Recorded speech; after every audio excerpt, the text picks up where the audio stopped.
Ada dua tokoh yang sering disebut ketika kita bicara tentang persatuan bangsa, Soekarno dan Natsir. Tapi hanya satu yang membuat negara ini kembali jadi satu, Natsir. Dan itu terjadi di bulan Juli, bukan karena pidato, tapi karena mosi yang integral, yang mengembalikan ruh Republik dari serpihan-serpihan RIS.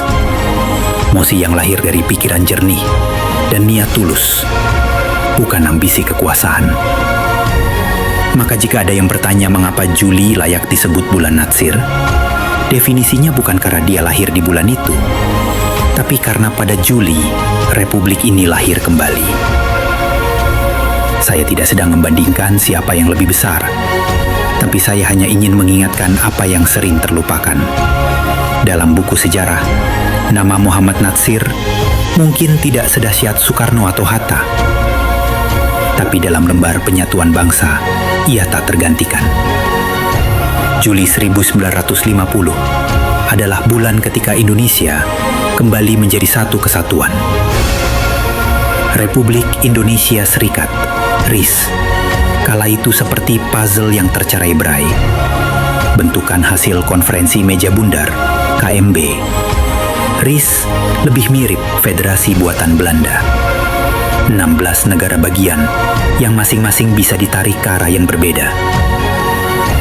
Lalu datanglah satu orang dari Sumatera Barat yang tidak berteriak, tapi menulis. Yang tidak mengangkat senjata, tapi mengajukan satu naskah, mosi integral. Bahasanya sederhana, tapi dampaknya revolusioner. Tanggal 3 April 1950, Natsir menyampaikan mosi itu. Tapi realisasi politik dan penetapan konstitusionalnya baru diresmikan dan dikuatkan pada tanggal 14 Juli 1950.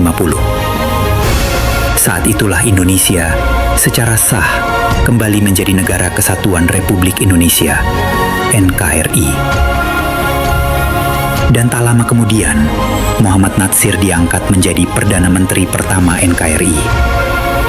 Bukan jabatan yang ia kejar, bahkan bukan pula posisi yang ia lobi. Itu semacam keharusan sejarah.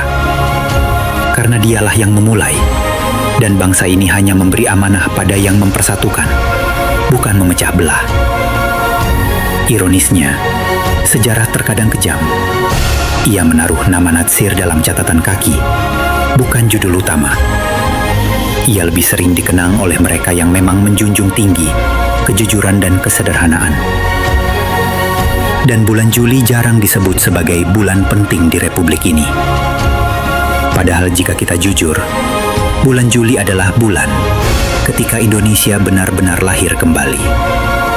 Tanpa RIS, tanpa bayang-bayang kolonial, tanpa negara bagian palsu.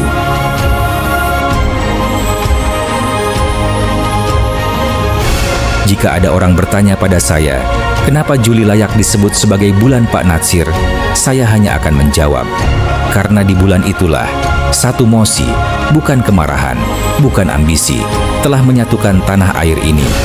Dan itu datang dari seseorang yang tidak pernah menganggap dirinya besar, Muhammad Natsir, yang mempersatukan negeri ini tanpa meminta nama.